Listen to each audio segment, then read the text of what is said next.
tools yang akan kita pakai dalam self coaching ini, optimis dan ikhlas. Thank you Pak Leo, optimis dan ikhlas. Kemudian optimis dan ikhlas. Thank you Pak untuk level energi Anda. Ini adalah Pak Eri, optimis, oke. Powerful coaching, powerful question ya. Jadi kita bertanya dengan diri sendiri, kemudian kita berdialog dengan diri sendiri dengan memilih pertanyaan-pertanyaan yang tepat. Apa itu powerful question? Pertanyaan yang memberdayakan diri kita, yang mendekatkan kita pada tujuan atau dream kita, atau kemudian impian kita untuk mengoptimalkan potensi kita. Jadi powerful question adalah pertanyaan yang memberdayakan diri kita, yang mendekatkan kita pada tujuan dan mengoptimalkan potensi yang kita miliki. Bapak Ibu, setiap hari kita bertanya pada diri sendiri dan otak kita itu bekerja bila ditanya ya. Selalu otak kita itu bekerja bila ditanya ya. Jadi misalnya saat ini kan kemudian Anda bertanya-tanya, ya ini materinya mau kemana, itu kan bertanya kan ya. Dan kemudian mungkin ada yang nanya, ini dapat sertifikat nggak? Itu kan kita pasti bertanya-tanya seperti itu ya.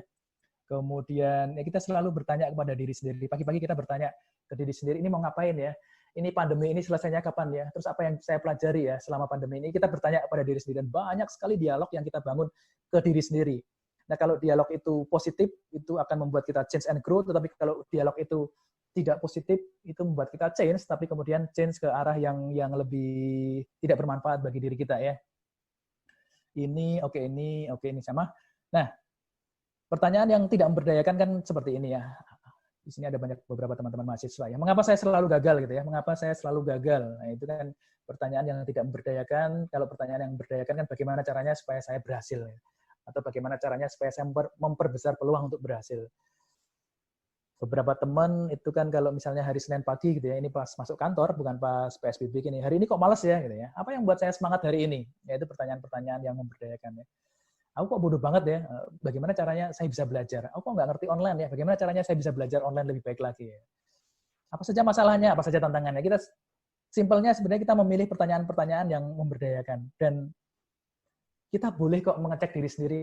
Kalau saya bertanya ke diri saya, mengapa saya selalu gagal? Ini energinya ada di mana ya? Nah itu kita bisa, yang tadi ya, David Hakin tadi ya. Energinya ada di mana ya? Energi saya itu jadi turun atau malah energi saya naik ya? Mana yang lebih baik? Dan kita bisa mengecek, mengeses diri kita di situ. Kan ada beberapa teman yang bilang, saya sudah ngomong bagaimana caranya supaya saya berhasil kok tetap aja malas. Ya mungkin energinya bukan di situ. Anda perlu memilih kata-kata yang tepat. Ya. Beberapa itu termotivasi dengan kata bahagia, beberapa termotivasi dengan kata sukses, beberapa yang lain itu termotivasi dengan kata 3 kali lipat, beberapa yang lain itu lebih termotivasi dengan misalnya 5 kali lipat, beberapa mungkin dengan kata-kata miliar, beberapa yang lain dengan kata-kata triliun. Nah itu kita memetakan diri kita, membuat pertanyaan-pertanyaan yang memberdayakan untuk diri kita. Nah, sehari-hari apa yang sering Anda tanyakan pada diri sendiri, ini perlu kita garis bawain. Pak Andi, pengalaman saya hidup dari kecil dengan tata krama budaya yang tinggi, sehingga saya tidak sempat percaya diri. Namun setelah saya menyelesaikan pendidikan 3 tahun di Amerika, justru saya over percaya diri karena terbiasa budaya di US. Ini kebalik-balik ya, dari yang tidak percaya diri, kemudian memproses dirinya, belajar di Amerika selama 3 tahun, kemudian malah menjadi over percaya diri. Dan yang menarik adalah pada saat self-esteem misalnya, kalau self-esteem itu sudah saya miliki, ya saya adalah saya. Ya. Betul saya punya pengalaman 3 tahun di Amerika, tetapi kemudian saya adalah saya, dan kemudian saya bisa melihat diri saya nggak lebih tinggi daripada orang lain, tapi juga kemudian nggak lebih rendah daripada orang lain.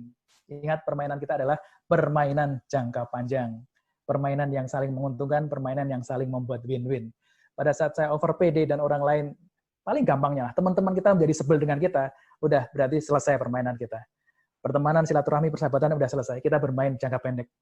Misalnya nih, ada orang yang, ini simpel-simpelnya aja ya, di kantor sering banget mendominasi pembicaraan, sering banget kemudian kalau temannya berpendapat, kemudian dia cut, dia interrupt, kemudian dia potong, dan lain sebagainya. Tentu akan membuat teman-temannya kan, ya paling ringan, kemudian sebel, kemudian jengkel dengan dia, kemudian ya udah deh, nggak usah kerjasama lagi dengan dia. Nah itu berarti permainan selesai. Permainan selesai. Karena permainan jangka panjang, aturan mainnya adalah win-win. Kita menciptakan win-win. Ya, saya punya pendapat, betul, tapi kemudian saya juga menghargai permainan jangka panjang yang perlu kita miliki. Self coaching pada akhirnya Bapak Ibu teman-teman ya ini menjadi permainan atau game dalam pikiran kita sih ya. Apa sih kemudian pagi-pagi ini apa ya? Pagi-pagi apa yang membuat saya semangat gitu ya? Apa yang membuat saya itu lebih termotivasi? Itu kan pertanyaan-pertanyaan itu yang selalu bisa kita tanyakan. Kemudian di saat Covid ini apa hal yang bisa membuat saya lebih produktif? Nah, itu kan pertanyaan-pertanyaan itu kita susun, kemudian kita rangkai, kemudian kita latihkan ke diri kita. Kita disiplin untuk hal itu ya. Kita disiplin untuk hal itu. Ya, secara konsep seperti itu, apakah gampang atau tidak gampang ya tergantung bagaimana Anda menjalaninya ya. Karena kadang-kadang kita apalagi kalau Anda nonton berita tentang COVID-19, kemudian setiap 10 menit Anda update ya, berapa yang meninggal, berapa kasus positifnya, ya tentu itu akan mempengaruhi pikiran-pikiran Anda ya. Jadi apa yang Anda baca, kemudian teman-teman Anda juga mempengaruhi bagaimana Anda itu membentuk level energi Anda. Nah, pertanyaan-pertanyaan itu akan bisa terstruktur kalau kita punya pola-pola tertentu ya. Kalau kita punya teknik-teknik tertentu, kalau kita punya teknik-teknik khusus, teknik-teknik yang lebih spesifik.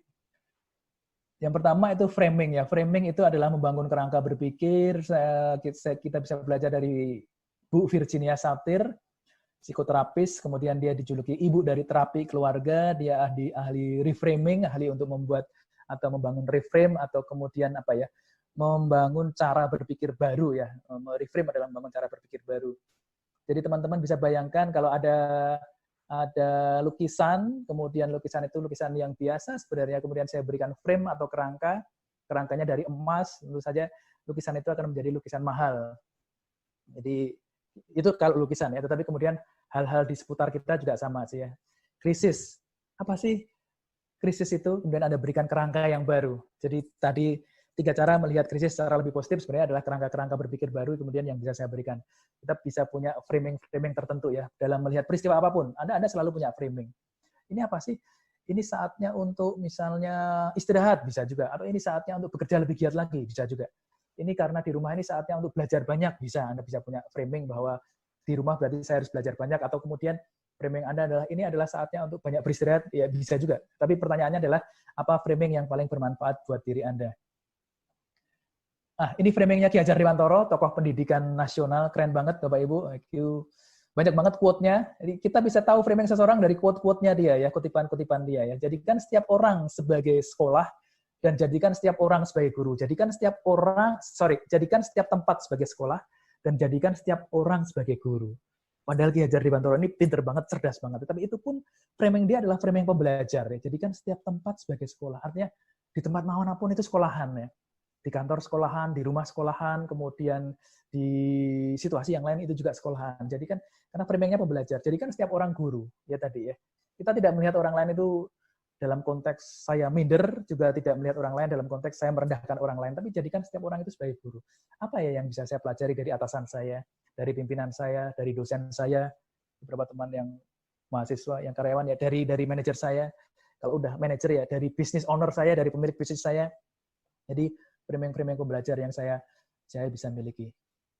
Bapak Ibu, Anda kalau lihat Ki Hajar ini, orang mengatakan bahwa dia belajar dari Maria Montessori. Kalau Montessori Anda udah tahu lah ya, udah kenal, udah ngerti semua lah. Pendidik anak-anak, ilmuwan, dokter.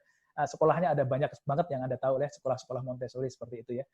Kemudian juga dibilang Ki Hajar Dewantoro ini terpengaruh sama si Tagore. Tagore itu orang India, dia penyair, filsuf, seniman, dia peraih Nobel. Orang Asia pertama yang meraih Nobel Sastra itu Rabindranath Tagore itu. Tapi yang keren kalau Anda baca sejarahnya, ternyata Maria Montessori dan Tagore ini, saya lupa tahunnya, 1935 atau 1937, pokoknya sebelum Indonesia merdeka. Mereka datang ke Jogja, kemudian diskusi sama si Ki Hajar Dewantoro. Jadi Maria Montessori itu datang ke Jogja, Bapak Ibu teman-teman ya. Kemudian Rabindranath Tagore juga datang ke Jogja ya. Datang ke Jogja, kemudian belajar dari si Ki Hajar Dewantoro ini ya. Dan mereka kalau buat saya yang datang itu biasanya adalah yang mau belajar, jadi seperti itu. Mengapa mereka datang ke Jogja? Sederhana sekali karena pada waktu itu kan belum ada Zoom ya Bapak Ibu ya. Kalau sudah ada Zoom ya pasti mereka tidak perlu datang ke Jogja. Jadi mereka datang ke Jogja kemudian belajar dari seorang Ki Hajar Dewantoro. Jadi Ki Hajar Dewantoro itu punya framing pembelajar yang kuat sekali, biarpun sebenarnya dia juga banyak menginspirasi orang lain. Ini framing pembelajar yang dia miliki. Ini ya, sebentar saya cek ya. Di sini ada beberapa yang sobat ambiar juga ya ini ya. Pak Eri begitu ya, mungkin ya begitu ya Pak Eri ya. Siapa? Thank you Pak. Oke, oke. Yang lain agak malu-malu, langsung ditutup videonya ya. Seru kan ya, banyak orang mengatakan itu Didi Kempot lagunya sedih, tapi enggak, dia yang dibawa adalah frame yang kegembiraan. Jadi bagaimana kesedihan itu bisa dinyanyikan dengan gembira. Ini memang tricky di situ ya. Dia menyanyi seperti itu, kemudian setiap lagunya itu temanya kayaknya tulisan-tulisan sedih, tapi kemudian dia membawakannya secara gembira seperti itu. Juga ada framing kreativitas ya, bagaimana caranya lebih kreatif, bagaimana lebih produktif. Di beberapa wawancara dia bilang dia cuma butuh 15-20 menit buat menciptakan lagu. Jadi keren banget. Cepat banget dia bisa menciptakan lagu, maka sepanjang hayatnya dia punya 800-an lagu, 23 album selama 30 tahun berkarya. Jadi framingnya adalah framing kegembiraan dan framing kreativitas. Jadi, nah yang seru adalah apa framing yang dominan Anda miliki Bapak Ibu teman-teman. Itu akan membuat kita setelah punya framingnya, kemudian Anda bisa menyusun powerful question atau menyusun pertanyaan yang memberdayakan. Setelah framingnya Anda dapatkan. Tetapi kalau framingnya belum Anda dapatkan, pertanyaan ini juga menjadi tidak gampang untuk dibuat. Anda perlu dapat framingnya dulu, kemudian dari situ pertanyaannya dimunculkan. Framing solusi, bagaimana saya dapat pecahkan masalah ini. Framing pelajaran, apa pelajaran yang saya dapatkan dari kejadian ini. Apa pelajaran yang saya dapatkan dari COVID ini. Apa pelajaran yang saya dapatkan dari 3 tahun di Amerika, misalnya. Apa pelajaran yang saya dapatkan karena saya pada saat masih muda banyak dibully, misalnya. Apa pelajaran yang saya dapatkan pada saat saya lockdown di rumah ini, apa pelajaran yang saya dapatkan pada saat saya over PD misalnya, pelajaran-pelajaran semua. Jadi framing pelajaran yang membuat Anda tiba-tiba jadi belajar banyak dengan sangat cepat. Framing damai, bagaimana saya dapat berdamai dengan krisis ini, bagaimana saya dapat apa ya, saya akrab dengan krisis ini. Ingat kisah tentara tadi ya, tentara familiar dengan perang, ya udah dia akrab banget. Saya akrab dengan krisis ya, saya bisa berdamai dengan krisis, saya bisa tetap optimal, saya bisa tetap optimis. Framing kebahagiaan, nah, ini keren nih. Apa yang membuat saya bahagia hari ini? Kalau sebelum tidur diucapkan itu kan keren kan ya. Daripada sebelum tidur Anda update berita-berita korban COVID itu kan nggak keren banget. Ya boleh-boleh aja sih, tapi itu nggak keren banget. Lebih baik ditutup dengan framing kebahagiaan hari itu ya, maksudnya hari itu ditutup. Apa sih yang membuat saya bahagia hari ini? Bahkan jawabannya belum muncul, tiba-tiba tidurnya enak. Tidurnya bisa lebih pulas, tidurnya nanti besok-besok kemudian bangunnya bisa lebih fresh lagi. Nah, Nah, kalau yang berada di dunia kerja udah akrab dengan ini ya, Edward Deming, insinyur, ahli statistik, konsultan, dia terkenal banget dengan siklus PDCA-nya, Plan to Check Action.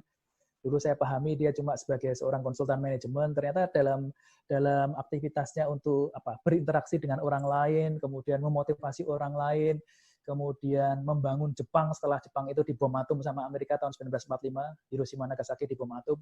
Ya ini tokohnya ya, Edward Deming. Di Amerika nggak begitu terkenal, tapi begitu di Jepang tahun 1945 sampai 1950, 1960-an menjadi sangat terkenal. Ternyata Deming ini setiap saat dia itu diskusi, kemudian dialog, kemudian bicara dengan orang lain,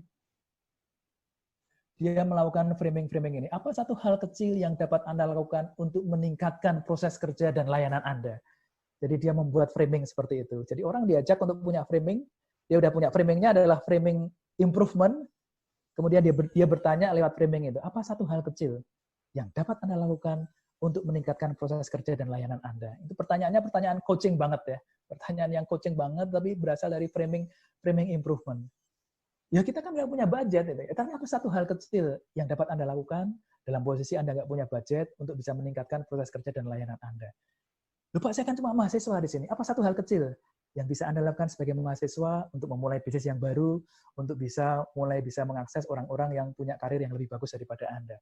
Saya cuma karyawan biasa di sini. Apa satu hal? Oke, kamu karyawan biasa. Apa satu hal kecil yang bisa kamu lakukan untuk bisa menjadi karyawan yang lebih luar biasa, kemudian bisa menjadi karyawan yang lebih produktif? Itu kan framing improvement ya, framing pengembangan diri ya. Kalau nggak bisa besar ya kecil aja. Tetapi do something yang small itu ya kemudian harus dikerjakan, karena kalau yang small nggak dikerjakan kita nggak akan dapat apa-apa. Dan framing itu membuat istilah ini ya, Kaizen, change for good, perubahan untuk sesuatu yang baik, atau istilah saya change and growth tadi bisa berkembang lebih kencang lagi ya, karena kemudian Kaizen jadi sangat populer sekali diterjemahkan sebagai continuous improvement. Jadi dalam perilaku awal-awalnya kan pertanyaan-pertanyaan itu ya. Apa satu hal kecil yang bisa kamu lakukan? Apa satu hal kecil yang bisa kamu lakukan untuk meningkatkan servis? Satu hal kecil untuk meningkatkan keterampilan komunikasi, satu hal kecil untuk bisa berjualan, satu hal kecil untuk bisa berkomunikasi, satu hal kecil untuk bisa lebih konsisten, satu hal kecil untuk bisa mempengaruhi klien saya satu hal kecil untuk bisa meningkatkan karir saya sebagai manajer di beberapa Japri seperti itu, Anda bisa memunculkan hal-hal seperti itu. Oke, Bapak Ibu teman-teman, ada yang mau ditanyakan? Ada Bu Johanna, ada Pak Pepen, thank you Pak. Kemudian Mbak Yuyun, jadi kita melihat krisis tadi ya dari kacamata tiga kacamata tadi, kemudian juga kenapa perlu self coaching ya, karena Anda pasti dengan diri Anda sendiri, Anda bisa minta tolong orang lain, bisa minta support orang lain, tetapi pada akhirnya Anda akan dengan diri Anda sendiri. Kemudian juga pertanyaan-pertanyaan yang memberdayakan itu bisa Anda pakai, tapi Anda perlu punya framingnya, karena kalau enggak dapat juga sih ya, karena framingnya perlu disiapkan. Kerangkanya apa? Ini tentang apa nih framingnya? Solusi, oke. Solusi, bagaimana saya bisa menciptakan solusi lebih banyak di perusahaan saya? Bagaimana saya bisa menciptakan minimal 3 solusi? Nah, bagaimana saya bisa membuat hal-hal yang lebih murah atau lebih kecil dari sebelumnya untuk bisa meningkatkan efisiensi perusahaan, misalnya seperti itu. Boleh kalau ada pertanyaan, Anda bisa chat. Sebentar saya cek di chatnya. Oke, masih yang tadi ya. From Bu Rizka, mantap Pak, peneguhan dari perenungan dan buku-buku yang saya baca. Oke. Ditunggu selanjutnya. Oke, thank you Bu Rizka ya. Thank you Bu Rizka. Oke, Bapak Ibu, setelah kita paham framingnya, slide-nya masih ada nggak? Oke. Bagaimana cara menentukan framingnya? Apakah bisa melihat tabel energi yang tadi? Sebentar. Saya ke Bu Hana ya. Bagaimana cara saya menentukan framingnya? Kita bisa, pintu masuknya bisa hal-hal yang menjadi tantangan kita, Bu Hana, Mbak Hana, Coach Hana gitu ya. Jadi, apa hal-hal yang menjadi tantangan, misalnya gini, kalau tadi kan ada yang bicara masalah motivasi atau disiplin, ya pintu masuknya bisa dari situ dulu sih ya. Pintu masuknya bisa dari situ, misalnya motivasi, kemudian kita masukkan framingnya ya, bagaimana agar saya lebih termotivasi seperti itu. Sehingga banyak orang mengatakan, kok saya ngomong ke orang lain nggak kena? Ya karena satu, framingnya beda, kemudian juga persoalan yang dia miliki beda. Karena kalau persoalan yang dimiliki beda, kemudian framingnya juga belum disusun, ya nggak bisa juga. Itu nggak bisa. Trigger yang paling awal tentu saja, ya kalau pengalaman saya, ini lagi kemarin-kemarin COVID nih, ya kemudian framingnya ada, bagaimana caranya saya bisa tetap beraktivitas sebagai trainer, sebagai coach dalam situasi online ini. Karena saya ditekan dengan situasi online ya, tiba-tiba beberapa klien hold budget, wah kita nggak ada budget Pak buat training Pak. Ya kemudian karena saya udah percaya dengan online ini, baru kemudian menawarkan ke klien. Nah, situasi-situasi sekitar kita kan bisa menjadi trigger ya. Kemudian kita susun framingnya. Profesi kita juga bisa menjadi trigger ya. Kalau kemudian Anda itu berjualan, ya kemudian framingnya adalah bagaimana berjualan lebih banyak lagi. Bagaimana caranya saya negosiasi dengan customer lebih baik lagi. Karena saya penjual. Karena kalau saya nggak punya framing itu ya nggak bisa. Bagaimana saya bisa menjadi penjual yang lebih oke. Saya ayah atau saya ibu ya sama aja. Bagaimana saya bisa menjadi ayah yang lebih baik, apa hal-hal yang perlu saya lakukan. Jadi masuk ke hal-hal yang menjadi peran kita, yang menjadi tanggung jawab kita, or bisa juga hal-hal yang muncul sebagai tantangan-tantangan kita. Pak Ibra, apakah ada contoh untuk latihan-latihan pembiasaan untuk membangun mindset atau framing yang lebih positif? Apakah ada contoh bentuk latihan atau pembiasaan untuk membangun mindset atau framing yang lebih positif? Di beberapa training, meskipun kalau saya lebih banyak teman-teman yang join one on one seperti itu ya. Jadi kalau programnya itu lama, programnya itu cukup panjang, memang ada PR yang dikerjakan ya untuk membentuk kebiasaan tadi sih ya. Kebiasaan tadi. Kemudian ada juga teman-teman yang lain tuh yang suka pakai contoh yang lebih ringan. Misalnya kalau saya ngomong negatif di meeting, disuruh misalnya apa, store uang 5.000, disuruh store uang 10.000. Jadi kalau wah ini nggak bisa Pak, nah, berarti 5.000 gitu ya. Misalnya kayak gitu. Itu kan pembiasaan dalam satu kelompok. Atau bisa juga kalau organisasinya itu udah sepakat semuanya, ya pokoknya kita di sini tidak boleh ada kata-kata tidak bisa, kemudian tidak sanggup, kemudian tidak dapat, udah di framing, dipegang seperti itu. Benar ada masalah, tapi kita sama-sama latihan untuk membiasakan diri kita untuk menciptakan sesuatu yang lebih positif. Atau kemudian ada juga yang kita boleh ngomong masalah kalau hari Jumat. Nah, hari Jumat itu kemudian review hal-hal yang perlu diselesaikan, ya bisa seperti itu. Tapi Senin sampai Kemisnya ya kemudian kita melihat dalam sisi yang lebih positif.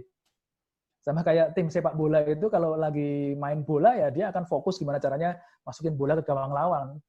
Dia nggak akan diskusi kenapa kemudian babak pertama gawangnya kebobolan lebih dulu, ya itu perlu, tapi diskusinya nanti. Tetap aja gimana caranya kalau saya kemasukan gol, gimana caranya saya bisa membalas golnya. Gimana caranya saya bisa kompak untuk gantian saya menekan kesebelasan lawan. Jadi framingnya disusun seperti itu. Nanti kalau pertandingannya udah selesai, baru diskusinya lebih banyak lagi, kemudian dianalisa faktornya satu persatu. Karena seringkali dalam hidup ini Bapak Ibu teman-teman pit stopnya kan tidak bisa terlalu lama. Kalau pit stopnya terlalu lama ya kita habis waktu di sini. Sementara pit stopnya harus cepat, kemudian masuk ke lintasannya, kita juga perlu dengan kecepatan yang lebih tinggi lagi. Begitu ya.